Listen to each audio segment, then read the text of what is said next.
How to check if McDelivery is available for your McDonald's location.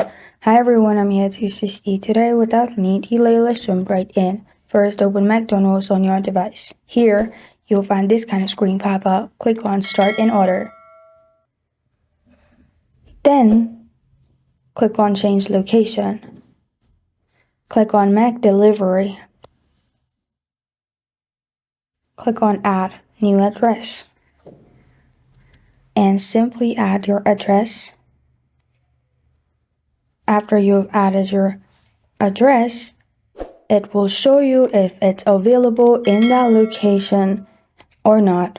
If not, it will show you as it showed in my screen. If there was available, it will directly lead you to menu and you will be able to pick menu items and check out.